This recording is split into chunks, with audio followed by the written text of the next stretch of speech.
Hey everyone, welcome back to my channel. আজকে আপনাদের সাথে আরেকটা খুব মজার পাকোড়ার রেসিপি শেয়ার করছি আর এটার নাম হলো ব্রেড পাকোড়া অথবা পাউরুটির পাকোড়া। এই পাকোড়াটা বানানোটা অনেকটাই সহজ আর হাতের কাছে থাকা কিছু ইনগ্রেডিয়েন্টস দিয়েই বানিয়ে নেওয়া যায়।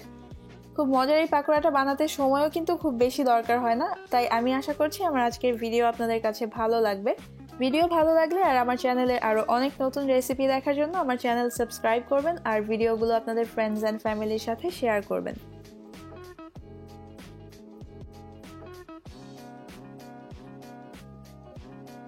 পাকোড়ার ভিতরে দেওয়ার জন্য আমি প্রথমে একটা গ্রিন সস বানিয়ে নিচ্ছি আর এজন্য আমি এখানে প্রায় 1 কাপের মতো ধনেপাতা নিয়েছি। দুটো কাঁচামরিচকে মাঝখান থেকে কেটে নিয়েছি আর রসুনের একটা বড় কোয়া নিয়েছি। লেবুর রস ইউজ করব 2-3 টেবিল চামচের মতো। আর নিয়েছি বিট লবণ, লবণটা আপনাদের স্বাদ অনুযায়ী নিয়ে নেবেন। এখন একটা গ্রাইন্ডারের জারে প্রথমে আমি ধনেপাতাগুলো নিয়ে নিচ্ছি। এরপর নিয়ে নিলাম রসুন, কাঁচামরিচ আর নিয়ে নিচ্ছি লেবুর রস।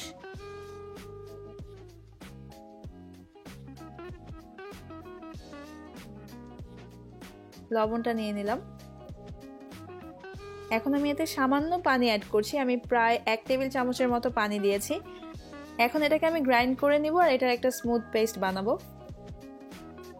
সস বানিয়ে নিয়েছি আর এই গ্রিন সসটা কিন্তু শুধু এই পাকোড়াতেই না, অন্য যে কোনো ধরনের পাকোড়ার সাথে অথবা যে কোনো কাবাব জাতীয় খাবারের সাথে খুব ভালো যায়, খাবারের স্বাদটাকে এটা অনেকটা বাড়িয়ে দেয়। তাই আপনারা চাইলে এই সসটা একটু বেশি করে বানিয়ে নিয়ে তারপর 2-1 দিন ফ্রিজে রেখে ইউজ করতে পারবেন। পাকোড়ার ভিতরের স্টাফিংয়ের জন্য এখন আমি আলুর পুর বানাবো আর এজন্য আমি সিদ্ধ আলু নিয়েছি 1.5টা, একটা মিডিয়াম সাইজের পেঁয়াজ বেরেস্তা করে নিয়েছি আর একটা কাঁচামরিচ কুচি নিয়েছি। লবণ নিয়েছি স্বাদ মতো। 1 চা চামচের 3 ভাগের 1 ভাগ করে নিয়েছি জিরার গুঁড়া, গরম মশলার গুঁড়া আর চাট মশলা। এখন প্রথমে আমি আলুটাকে ভর্তা করে নিচ্ছি আর যে কোনো ধরনের আলু ভর্তা বানানোর জন্যই কিন্তু আলুটাকে ঠিকভাবে সিদ্ধ করাটা খুব ইম্পর্টেন্ট।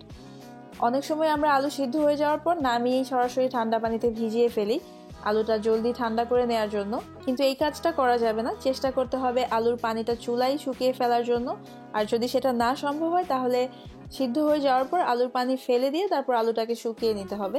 আর আরেকটা জিনিস খেয়াল রাখতে হবে, আলু সিদ্ধ করার সময় আলুটা যাতে খুব বেশি নরম না হয়ে যায়। আলু যদি খুব বেশি নরম হয়ে যায় তাহলে আলু ভর্তাটাও কিন্তু একদম নরম হয়ে যায়, আর আলু ভর্তা বেশি নরম হয়ে গেলে কিন্তু খেতে ভালো লাগে না। আলুটাকে ভর্তা করে একপাশে সরিয়ে নিয়েছি। এখন আমি পেঁয়াজ বেরেস্তাটা সামান্য লবণের সাথে নিয়ে নিয়েছি। লবণ দিয়ে বেরেস্তাটাকে আমি হালকা একটু মাখিয়ে নিচ্ছি। বেরেস্তা মাখিয়ে নিয়ে এর মধ্যে আমি গুঁড়া মশলাগুলো নিয়ে নিলাম। আমি যে 1/3 চা চামচ করে জিরা, চাট মশলা আর গরম মশলা রেখেছিলাম সেটা নিয়ে আরেকবার একটু মাখিয়ে নিয়েছি। এরপর কাঁচামরিচটা নিয়ে নিলাম, কাঁচামরিচটাকে একটু মেখে নিলাম। সবগুলো মশলা, বেরেস্তা, কাঁচামরিচ একসাথে ভালো করে মেখে নিয়েছি। এখন আমি আলুটাকে এগুলোর সাথে মাখিয়ে নিচ্ছি। আলুটা মাখানো হয়ে গেছে, পাকোড়ার জন্য পুর তৈরি হয়ে গেল। এখন আমি বেসনের গোলা বানাবো। এজন্য আমি বেসন নিয়েছি 1/2 কাপ থেকে একটু বেশি। এখানে 1 কাপের 3 ভাগের 2 ভাগ বেসন নিয়েছি। আস্ত জিরা নিয়েছি 1/2 চা চামচ, 1/2 চা চামচ নিয়েছি লাল মরিচের গুঁড়া, 1/3 চা চামচ নিয়েছি হলুদের গুঁড়া, 1/2 চা চামচ গোলমরিচের গুঁড়া, 1 চা চামচ আদা রসুন বাটা আর বেকিং পাউডার নিয়েছি আমি 1 চা চামচের 4 ভাগের 1 ভাগ। এখন বেসনের সাথে প্রথমে সবগুলো শুকনো ইনগ্রেডিয়েন্টস নিয়ে নিচ্ছি।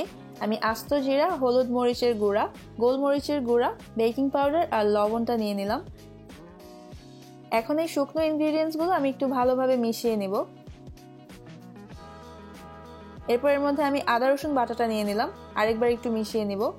এখন আমি ঠান্ডা পানি দিয়ে ব্যাটারটা বানাবো আর পানি আমি অল্প অল্প করে অ্যাড করব, একসাথে বেশি পানি নিয়ে নেওয়ার দরকার নেই।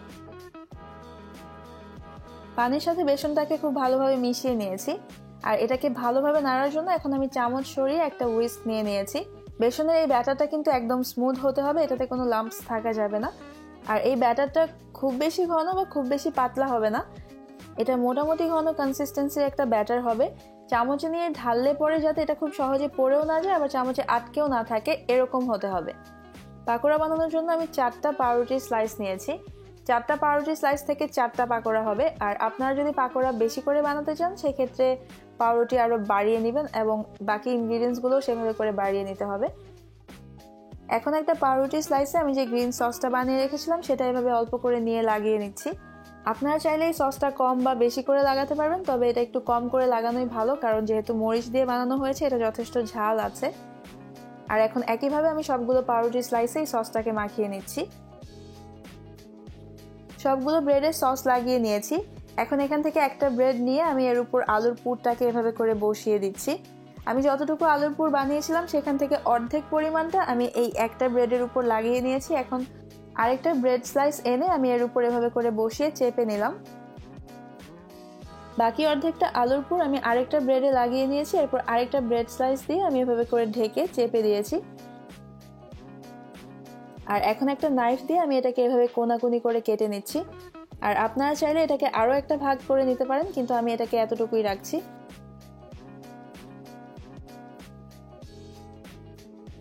এখন এই পুর ভরা ব্রেডগুলোকে আমি বেসনে মাখিয়ে তারপর ভেজে নিব। আর এই জন্য বেসনটাকে আমি আরেকবার একটু নেড়ে নিচ্ছি। আর এরই মাঝে চুলায় একটা ফ্রাই প্যান বসিয়ে আমি তেল গরম হতে দিয়েছি। আর বেসনে মাখানোর সময় খেয়াল করতে হবে যাতে সব দিক থেকে এটা খুব ভালোভাবে বেসন দিয়ে কোট হয়ে যায়, তা না হলে কিন্তু ভেতরে তেল ঢুকে যেতে পারে। খুব ভালোভাবে বেসনে মাখিয়ে নিয়েছি। এখন আমি গরম তেলে এটা দিয়ে দিলাম। আর চুলার আঁচ মিডিয়াম থেকে হাই হিটে রেখে আমি এগুলোকে ব্রাউন করে ভেজে নিব। আমি আরেকটা পাকোড়া তেলে দিয়ে দিলাম। এই পাকোড়াটা কখনোই কম আঁচে ভাজা যাবে না, এতে করে পাকোড়ার ভিতরে তেল ঢুকে যাবে আর পাকোড়াটা নষ্ট হয়ে যাবে।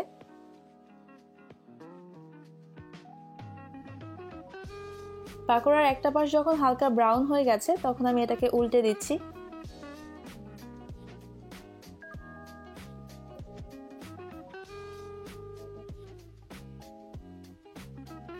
আমি আরেকবার একটু উল্টে দিয়েছি।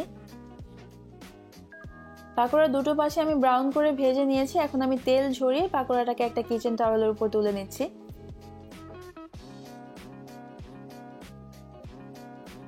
আর একইভাবে এখন আমি আমার বাকি পাকোড়াগুলোকেও ভেজে নিব।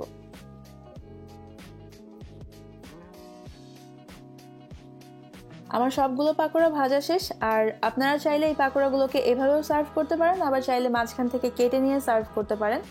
আমি একটাকে মাঝখান থেকে একটু কেটে দেখাচ্ছি।